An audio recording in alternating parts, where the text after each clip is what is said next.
नमस्कार, बिहारी न्यूज देख रहे हैं आप। मैं हूं आपके साथ नेहा और इसी के साथ करते हैं बुलेटिन का आगाज और सबसे पहले नजर डालते हैं सुर्खियों पर। भूमि सर्वेक्षण के दौरान उठे महत्वपूर्ण सवाल, अब हर लोगों को आसानी से मिलेगा समाधान। विभाग की नई मार्गदर्शिका जल्द होगी जारी। आज ही के दिन हुआ था दिग्गज अभिनेता अशोक कुमार का निधन। जीवन नैया से की थी करियर की शुरुआत, अदाकारी और योगदान आज भी जिंदा है। बिहार में छोटे व्यवसायों को लोन में 118% की वृद्धि, बिहार का साख जमा अनुपात बढ़कर 58.71%। बैंकिंग सेक्टर में बिहार में सकारात्मक बदलाव। पटना में नए समंडालय भवन का उद्घाटन, सीएम नीतीश कुमार ने किया उद्घाटन। अब एक ही छत के नीचे कई सारे काम। और ईशान किशन ने आज ही के दिन मचाया था तहलका, बांग्लादेश के खिलाफ खेली थी रिकॉर्ड पारी, अब तक कोई नहीं कर सका इनके बराबरी। अब खबरें विस्तार से। बिहार लोक सेवा आयोग की 17वीं प्रारंभिक परीक्षा 13 दिसंबर को 900 से 925 परीक्षा केंद्रों पर आयोजित की जाएगी, जिसमें 4.83 लाख परीक्षार्थी भाग लेंगे। बीपीएससी के अध्यक्ष परमार रवि मनुभाई ने बताया कि परीक्षा के दौरान सुरक्षा के लिए 30,000 से अधिक सीसीटीवी कैमरे लगाए जाएंगे और 3 स्तरीय सुरक्षा व्यवस्था होगी, जिसमें जैमर का भी इस्तेमाल होगा। उम्मीदवारों के बायोमेट्रिक सत्यापन और पहचान पत्र की जांच की जाएगी। उन्होंने ये भी स्पष्ट किया कि परीक्षा के नॉर्मलाइजेशन की बात कभी नहीं की गई और ये जानकारी जो है कोचिंग संस्थानों द्वारा फैलाई गई गलत सूचना थी। बीपीएससी अध्यक्ष ने बताया कि परीक्षा में मल्टी सेट प्रश्न पत्र होंगे, लेकिन सभी छात्रों को एक ही सेट मिलेगा। बिहार में भूमि सर्वेक्षण के दौरान लोगों के सामने कई महत्वपूर्ण सवाल उठ रहे हैं, खास तौर पर जिनके पास जमीन के कागजात नहीं है या जिनकी भूमि का दाखिल खारिज नहीं हुआ है। उन्हें अब समाधान मिलने की उम्मीद है। राजस्व और भूमि सुधार विभाग ने ऐसे सवालों का एक सेट तैयार किया है, जिनका समाधान जल्द ही आम जनता के लिए जारी किया जाएगा। इन सवालों में वंशावली तैयार करने, दाखिल खारिज के न होने और अन्य भूमि संबंधित समस्याओं का समाधान शामिल है। विभाग के अधिकारियों का कहना है कि ये मार्गदर्शिका जो है अगले 10 दिनों में प्रकाशित हो सकती है, जिसके बाद इसे अंचल कार्यालय, सार्वजनिक स्थलों और सोशल मीडिया प्लेटफॉर्म्स पर व्यापक रूप से फैलाया जाएगा। बिहार में लगभग 1.21 लाख करोड़ रुपए की 34 महत्वपूर्ण राष्ट्रीय राजमार्ग परियोजनाओं की स्वीकृति केंद्र सरकार से अभी तक नहीं मिल पाई है। इन परियोजनाओं की कुल लंबाई करीब 3000 किलोमीटर है, जिनमें 4 एक्सप्रेसवे, नेशनल हाईवे और कुछ स्पर भी शामिल है। हालांकि इन परियोजनाओं को सैद्धांतिक रूप से मंजूरी मिल चुकी है, लेकिन केंद्र से अंतिम स्वीकृति नहीं मिलने के कारण इन पर काम शुरू नहीं हो पा रहा है। राज्य सरकार द्वारा लगातार केंद्र सरकार से इन परियोजनाओं की मंजूरी के लिए पत्र लिखे जा रहे हैं, लेकिन प्रक्रिया धीमी होने के कारण इन परियोजनाओं पर काम में तेजी नहीं आ पा रही है। इनमें प्रमुख परियोजनाओं में Gorakhpur Siliguri expressway, Raxaul Haldia expressway, Patna Purnia expressway और बक्सर भागलपुर एक्सप्रेसवे शामिल है। साथ ही अन्य लंबित परियोजनाओं में पटना आरा सासाराम, दरभंगा जयनगर, खगड़िया पूर्णिया जैसे प्रमुख मार्ग भी शामिल हैं, जिनकी मंजूरी का राज्य सरकार इंतजार कर रही है। आज ही के दिन 10 दिसंबर 2001 को हिंदी सिनेमा की महान अभिनेता अशोक कुमार का निधन हुआ था, लेकिन उनकी अदाकारी और योगदान आज भी लोगों के दिलों में जिंदा है। अशोक कुमार का जन्म 13 अक्टूबर 1911 को बिहार के भागलपुर जिले में हुआ था और वे 3 भाइयों में सबसे बड़े थे, जिसके कारण वे दादा के नाम से प्रसिद्ध हो गए। दादा मोनी के नाम से वे फिल्म इंडस्ट्री में प्रसिद्ध थे। उनका वास्तविक नाम कुमुदलाल कुंजीलाल गांगुली था। अशोक कुमार की फिल्मों में एंट्री काफी दिलचस्प रही। 1936 में आई फिल्म जीवन नैया में मुख्य भूमिका निभाने का अवसर उन्हें अचानक ही मिल गया, जब फिल्म का मुख्य अभिनेता लापता हो गया था। उनकी इस फिल्म ने बॉक्स ऑफिस पर सफलता के झंडे गाड़े। अशोक कुमार को 1988 में भारत के सबसे प्रतिष्ठित फिल्म पुरस्कार दादा साहब फाल्के पुरस्कार से नवाजा गया था। इससे पहले उन्हें पद्मश्री जैसे सम्मान भी प्राप्त हुए थे। एक अहम जानकारी जो जिले के अंचल कार्यालयों से जुड़ा हुआ है। हाल ही में ये जानकारी सामने आई है कि अंचल कार्यालयों में दाखिल खारिज के मामलों में 36.72% से अधिक आवेदनों को रिजेक्ट किया जा रहा है। ऐसे में संबंधित अंचलाधिकारियों के खिलाफ कार्रवाई की जाएगी। ये जांच भूमि सुधार उप समहर्ता के जिम्मे सौंपी गई है और सभी DCLR अधिकारियों को निर्देश दिए गए हैं कि वे अपने इलाके के अंचल कार्यालयों की जांच कर विभागीय नियमों के अनुसार अंचल कार्यालयों में दाखिल खारिज आवेदनों का निपटारा 35 दिनों के भीतर किया जाना चाहिए। लेकिन जिले में 40,000 से अधिक मामले लंबित हैं, जिनमें से 30,000 मामले 75 दिनों से अधिक समय से पेंडिंग है।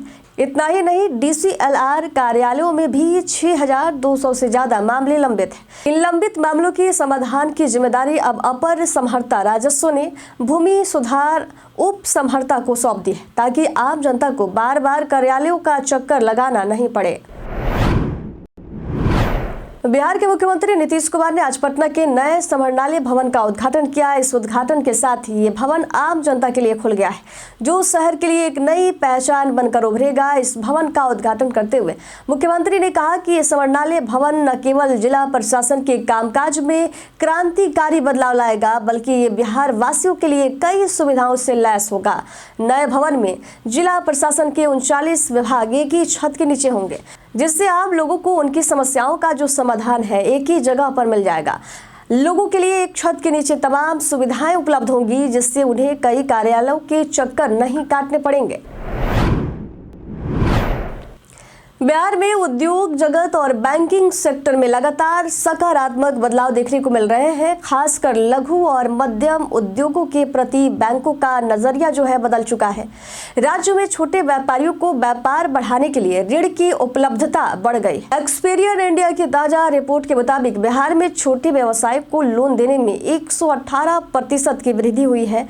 इसके साथ ही बिहार का साख जमा अनुपात भी सुधर कर 58.71% हो गया है, जो पिछले वित्तीय वर्ष के मुकाबले 3.07% अधिक है। इससे ये स्पष्ट होता है कि बिहार में वित्तीय समावेशन में बड़ी प्रगति हो रही है और छोटे कारोबारियों के हाथ में राज्य का आर्थिक भविष्य मजबूती से सुरक्षित है।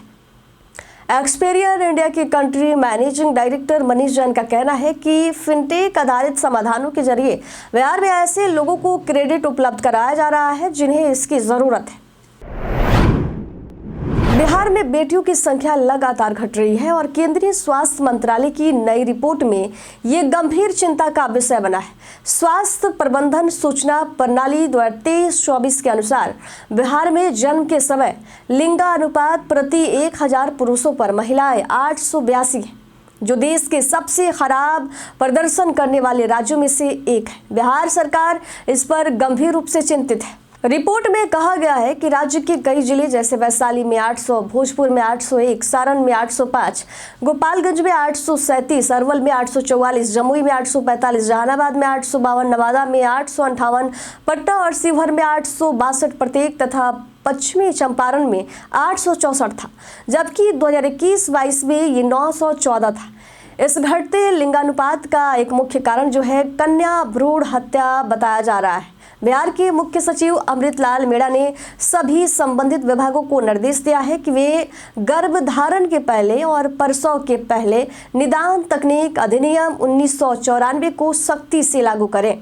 वही स्वास्थ्य मंत्री मंगल पांडे ने इसे गंभीर सामाजिक मुद्दा बताते हुए लोगों में जागरूकता बढ़ाने के लिए कई कार्यक्रमों की घोषणा की है। 90 के दशक का चर्चित JBG फाइनेंस लिमिटेड घोटाला अब फिर से सुर्खियों में है और एक राहत भरी खबर सामने आई है, क्योंकि दिल्ली हाई कोर्ट के आदेश पर 7 बड़े शहरों में JBG फाइनेंस की संपत्ति जब्त कर नीलाम की जाएगी। ये प्रक्रिया पटना, दिल्ली, मुंबई, पुणे, हैदराबाद, यूपी और हरियाणा के शहरों में चल रही है। पटना में इस कंपनी की 9.5 बीघा जमीन को जब्त किया गया है और उसे नीलाम करने की प्रक्रिया जो है शुरू हो चुकी है। इस नीलामी से मिलने वाली राशि निवेशकों के बीच बांटी जाएगी। इस पूरे मामले में पटना के दानापुर और फुलवारी शरीफ इलाकों में कंपनी की जमीनों की खोजबीन जारी है और अन्य जिलों में भी इसकी संपत्तियों का पता लगाने का काम चल रहा है। निवेशकों को उम्मीद है कि लंबे समय बाद उन्हें उनका पैसा वापस मिल जाएगा।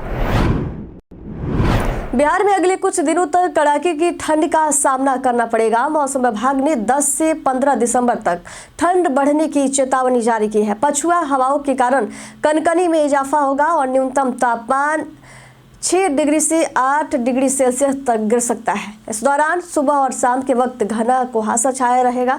मौसम विभाग ने लोगों से सतर्क रहने की अपील की है। बिहार के कई जिलों में घना कोहरा और तेज पछुआ हवाएं ठंड में वृद्धि का कारण बन रहे हैं। साइबर ठग इन दिनों नए नए तरीकों से लोगों को ठगने में सफल हो रहे हैं और हाल ही में एक 12वीं कक्षा के छात्र भी इन ठगों के शिकार हो गए। मुंगेर के पूरब सराय निवासी ये छात्र दिल्ली में IIT की तैयारी कर रहा था और उसे एक टेलीग्राम ग्रुप में रुपए दोगुने करने का आकर्षक ऑफर मिला। साइबर ठगों द्वारा इस छात्र को विश्वास में लिया गया और उसने अपने रिश्तेदारों से पैसे उधार लेकर कुल 4.67 लाख रुपए ठगों को दे दिए। जब उसे एहसास हुआ कि वे ठगी का शिकार हो चुका है तो उसने तुरंत साइबर थाने में शिकायत दर्ज कराई। साइबर थानाध्यक्ष प्रभात रंजन के मुताबिक छात्र की शिकायत के आधार पर प्राथमिकी दर्ज कर ली गई है और पुलिस इस मामले की जांच पड़ताल कर रही है। बिहार के तिरहुत स्नातक निर्वाचन क्षेत्र के उपचुनाव में एक शिक्षक नेता ने इतिहास रच दिया है। शिक्षक और समाज सेवी बंसीधर ब्रजवासी ने अपनी कड़ी मेहनत और संघर्ष के दम पर निर्वाचन में कमाल कर दिखाया है। पहले वरीयता के मतों की गिनती में उन्होंने अपनी प्रतिद्वंदियों को पछाड़ते हुए 23,003 वोट पा चुके थे। गौरतलब है कि बंसीधर ब्रजवासी ने शिक्षा विभाग के अपर मुख्य सचिव रहे के पाठक के खिलाफ आवाज उठाई थी, जिसके बाद उन्हें बर्खास्त कर दिया गया था। बावजूद इसके उन्होंने कभी हार नहीं मानी और लगातार शिक्षकों के हक में संघर्ष करते रहे। इंडिया अलायंस की लीडरशिप को लेकर मची खींचतान के बीच टीएमसी के प्रमुख ममता बनर्जी को राष्ट्रीय जनता दल के सुप्रीमो लालू प्रसाद यादव का समर्थन मिल गया है। मंगलवार को लालू यादव ने कहा कि ममता बनर्जी को इंडिया गठबंधन की कमान सौंपनी चाहिए और राहुल गांधी की कांग्रेस पार्टी को इस पर आपत्ति जताए जाने के बावजूद उनका समर्थन ममता के पक्ष में। इसके बाद विपक्षी गठबंधन में कांग्रेस अकेली पड़ती हुई नजर आ रही है। लालू के इस बयान से पहले ममता ने खुद इंडिया गठबंधन की नेतृत्व की बात की थी, जिसे एनसीपी नेता शरद पवार और समाजवादी पार्टी के अखिलेश यादव ने भी समर्थन दिया था। वहीं कांग्रेस इस पर खुलकर असहमत है और गठबंधन में किसी भी सहयोगी दल के दबाव में आने के खिलाफ है। हालांकि इस मुद्दे पर तेजस्वी यादव ने यह भी कहा था कि इस पर सभी वरिष्ठ नेताओं के साथ मिलकर फैसला लिया जाएगा। इधर नीतीश कुमार की महिला संवाद यात्रा को लेकर सियासी हलकों में घमासान मचा हुआ है। विपक्षी नेता और बिहार के विधानसभा में नेता प्रतिपक्ष तेजस्वी यादव ने इसे फिजूल खर्ची करार देते हुए आरोप लगाया कि मुख्यमंत्री जनता की गाढ़ी कमाई को बर्बाद कर रहे हैं। वहीं आरजेडी अध्यक्ष लालू प्रसाद यादव ने भी इस यात्रा को लेकर विवादित बयान दिया। उन्होंने नीतीश कुमार के इस कदम पर तंज कसते हुए कहा कि अच्छा है, यात्रा पर जा रहे हैं तो नींद सेकने जा रहे हैं। लालू यादव के इस बयान पर बिहार के उप मुख्यमंत्री सम्राट चौधरी ने कड़ी प्रतिक्रिया दी है। उन्होंने इसे दुर्भाग्यपूर्ण करार दिया और कहा कि लालू प्रसाद का बयान बेहद चिंताजनक है। सम्राट चौधरी ने यह भी कहा कि पहले उन्हें लगता था कि लालू यादव शारीरिक रूप से बीमार हैं, लेकिन अब उनका बयान देखकर ये लगता है कि वे मानसिक रूप से भी बीमार हो चुके हैं। उन्होंने सुझाव दिया कि लालू यादव को कोइलवर के मानसिक अस्पताल में इलाज करवा लेना चाहिए। भारतीय क्रिकेट के युवा बल्लेबाज ईशान किशन इस समय टीम इंडिया से बाहर है। इस साल की शुरुआत में उन्होंने अपना आखिरी वनडे मैच खेला था और उसके बाद से टीम में वापसी नहीं कर सके। इसी बीच उन्हें बीसीसीआई और टीम मैनेजमेंट के खिलाफ कुछ विवादों का सामना भी करना पड़ा, लेकिन ईशान किशन अब अपनी वापसी की कोशिशों में लगे हुए हैं। हम सभी जानते हैं कि अगर ईशान ने अपनी लय पाई तो वे गेंदबाजों के लिए मुश्किलें पैदा कर सकते हैं। आज ही के दिन यानी कि 10 दिसंबर 2022 को ईशान ने बांग्लादेश के खिलाफ चट्टग्राम में एक ऐतिहासिक पारी खेली थी। इस दिन भारत और बांग्लादेश के बीच तीसरा वनडे मैच खेला गया और ईशान में उसमें दोहरा शतक जड़कर कई रिकॉर्ड्स को तोड़े। ईशान किशन अपने पहले ही शतक को दोहरे शतक में बदलने वाले पहले खिलाड़ी बने और साथ ही वे वनडे क्रिकेट में दोहरा शतक बनाने वाले सबसे युवा बल्लेबाज भी बने। महज 24 साल की उम्र में उन्होंने ये उपलब्धि हासिल की है। बीते दिन हमारे द्वारा पूछे गए सवाल का जवाब आप लोगों में से बहुत लोगों ने हमारे कमेंट्स बॉक्स सेक्शन में लिख कर दिया है। जिन्होंने हमारे द्वारा पूछे गए सवाल का जवाब दिया है उनके नाम है राजकिशोर महतो, जमाल आरा, सानवी गुप्ता, राकेश मिश्रा, छोटू रजा, राम बाबूदास, रंजीत मिश्रा, नंद कुमार सिंह, मोहम्मद निराले, मोहम्मद साकिर हुसैन, अनवर करीम खान, खैरुन निसा, वेद प्रकाश सिंह, कामेश्वर सिंह, जितेंद्र ठाकुर, पद्माकर चौधरी, इंद्र नारायण चौधरी, नौसाद रजा, रविशंकर, अरुण शर्मा। इसी के साथ बढ़ते हैं आज के सवाल की ओर और आज का सवाल है, आप किस प्रकार की फिल्में देखना पसंद करते हैं? आज के लिए इतना ही। बिहार के तमाम खबरों के साथ बने रहने के लिए देखते रहिए बिहारी न्यूज। और साथ ही अगर आप यूट्यूब चैनल पर देख रहे हैं तो हमारे चैनल को सब्सक्राइब कर लीजिए और अगर आप फेसबुक पेज पर देख रहे हैं तो लाइक और फॉलो जरूर कीजिए। धन्यवाद।